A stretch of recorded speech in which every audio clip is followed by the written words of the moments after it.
Season three returns to the heart of the series, where it's focusing on the realities and the struggles of undocumented immigrants who come to the US for a better life. And your portrayal of that journey has been so impactful and heartbreaking. There's an element of art that's supposed to be entertainment, but there's also a part of it that can spark a lot of necessary conversations. Have you felt the weight of this role and the series grow as you continue to step back into Fiona's shoes?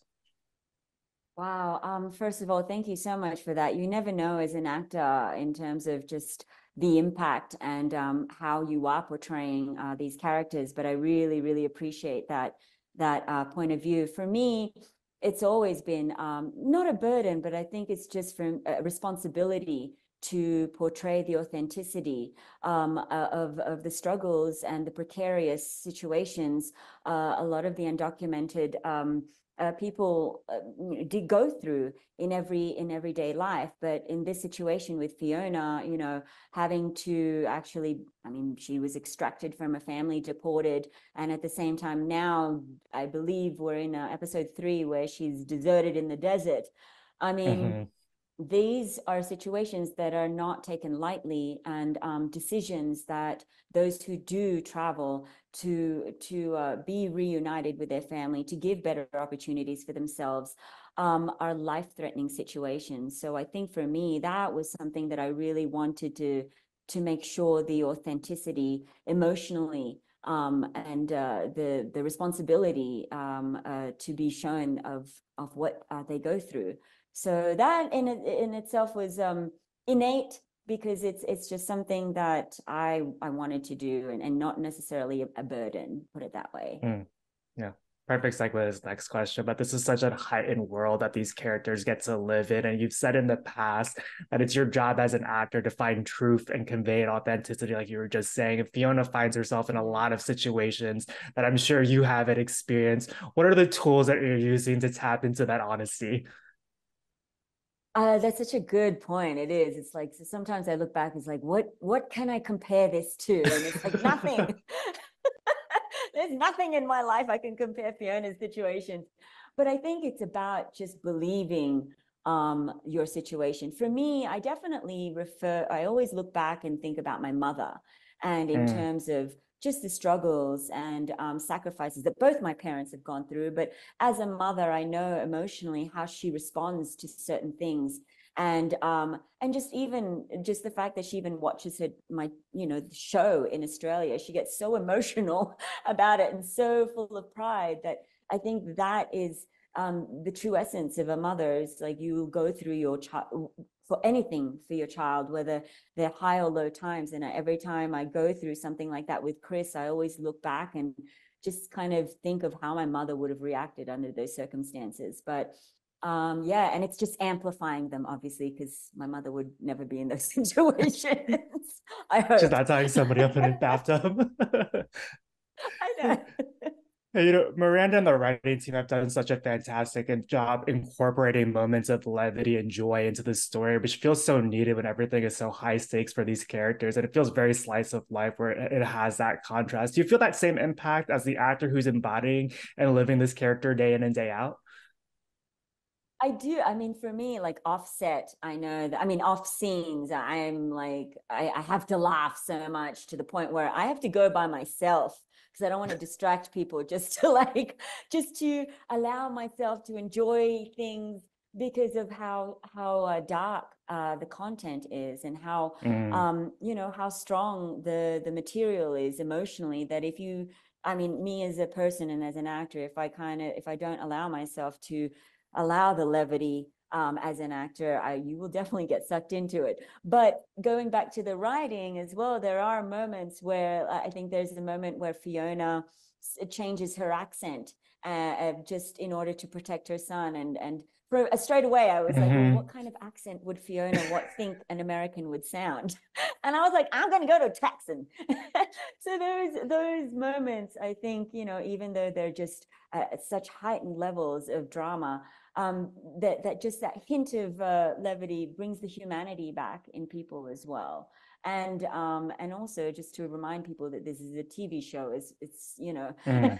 it's a TV show. It's entertaining, but it allows for people to be provoked and impacted by the content. And the writing. Sorry about Testament to you and the writing team. Also, that accent is fantastic. It's also so rare in television these days that we get multiple seasons. And because of the success of The Cleaning Lady, we get to see new characters and dynamics emerge, which often means more people of color are able to do guest spots and recurring roles. And we see the breadth of talent from these various actors. One of the new characters that is joining this season is Chris's dad, Paulo. As a cast that has 3 seasons under its belt, how are you extending that sense of family to cast members who are popping in for an episode or two? How much of the scarcity of these roles creates that innate trust? What has it been like getting to collaborate with JB?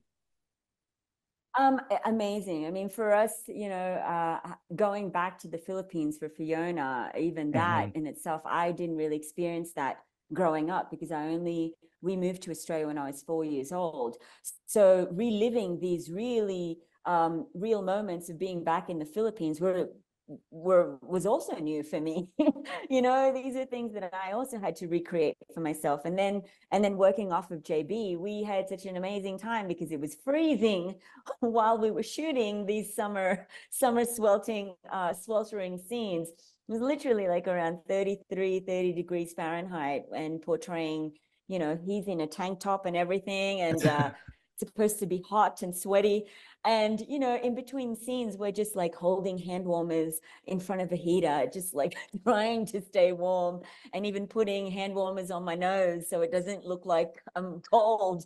I mean, those are the moments that bring actors together and know that Mm-hmm. let's get it right straight away so that we can, move on. But obviously, just the connection and the rapport that was built off camera in between takes definitely helps. But I've also, growing up acting, I also did a lot of guest starring roles where I know what it's like to enter just as a guest and not as a series regular. You have the pressure to do your best, and so that's something I always remember. So whenever guest stars come on, or even background, I want them to be a part of the show and to feel at home, so that it's conducive to bringing good performances and authenticity. Again, I think that's so important. So yeah, that's something that's always in my mind.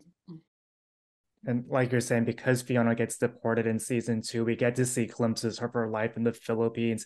And the creative team did such a beautiful job bringing that country to Albuquerque. What was your reaction Oh, like getting to see that set for the first time? Did the cast have a hand in shaping and bringing that authenticity to the screen? I know your parents were also on set. Did they get to see the Philippines? it was incredible. I mean, first of all, shout out to Rochelle Berliner, who every detail of the Turo Turo that was built in the middle of Albuquerque balloon fiesta field was just so detailed and authentic, and to the toys that they sold, to the little chips that they sold, was incredible.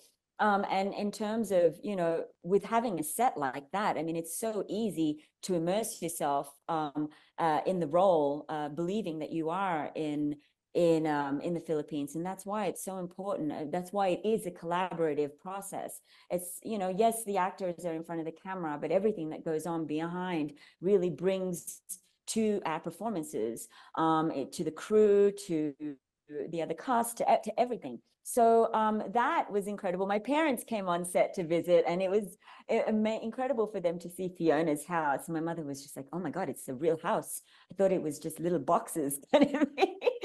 And again, the authenticity was so incredible for them that they were very, you know, just grateful for the detail that a lot of the set, Rochelle Berliner and her team took to do that.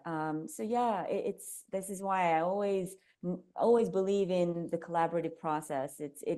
We are in front of the camera, but everything that goes behind really helps and is part of the performance. Yeah. It's got your parents' stamp of approval, so we know it's authentic. And, when we chatted in the past, you've spoken about how each season has been a learning experience for you. And season 1 was about how to communicate with the creative team. Season 2 was about adapting to your character's journey. What's been the big takeaway from season 3?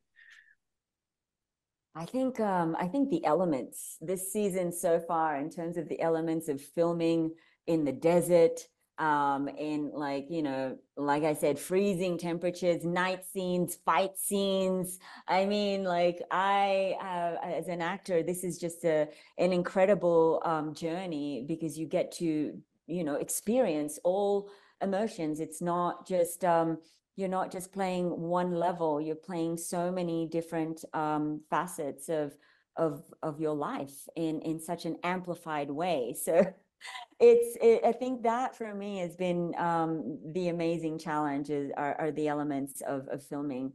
But obviously being with such an incredible crew, you just I don't know, you end up smiling every day, or you at least try to every day with everybody else. But it also lends to your performance too.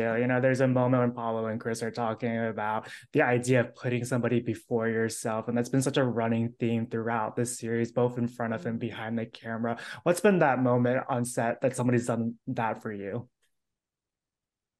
Um, I think in this season, because we've had, I mean, Chris and I have been, Sean Liu and I have been in under such extreme conditions, both on screen and off screen. He's just been such a good TV son.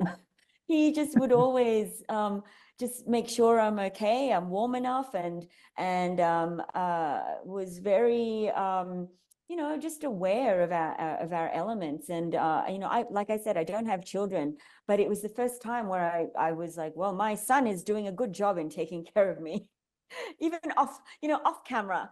And that to me was like, it was something, I think, going through those elements of freezing, of falling, of all those physical challenges as actors.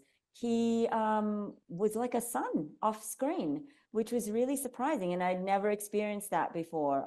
So that, I think, for me, he went above and beyond to make sure that his TV mom, who kept falling over I kept tripping over every rock. And mind you, I also fell in cow poop and stuff. It's like, those are other things I haven't even shared, but that's okay.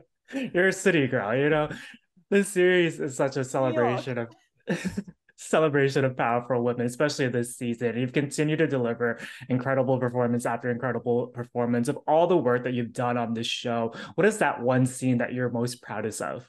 I think, again, I mean, this so far, the first couple of episodes, being separated and being in the Philippines with my son, I think the scene where I actually tell Chris, he confronts me why I haven't told him about his father, and it was just when he discovered that Paulo was his dad. I think that moment for me was one of the strongest emotional connected moments that I've experienced. I mean, there's been many, as you can tell, Fiona's had so many emotional moments, but I think as a woman, you look back and you don't question the choices you've made. You may regret them, right now, but in that moment, but explaining that to your son as Fiona, you have no answers other than that you have a love for who you are and for who I am as a person, but I can't change things. So that, I think, was Mm, something, was like, oh, this is something that I think we all go through, at a yeah, certain stage of our lives. And yeah. yeah. You make the best decision that you can at the time. I got one final Exactly, question exactly. No for you. regrets. Yeah. Exactly. We know you can't say too much, but as we look ahead to the rest of season three, what can you tease about Fiona's arc? Oh, season three, Fiona's arc. I think, I mean, again, there's going to be many surprises of worlds colliding and Hmm. possible collusion and possible alliances. I think that's always a really good teaser, because even when I read, I'm like, oh, I get to, okay.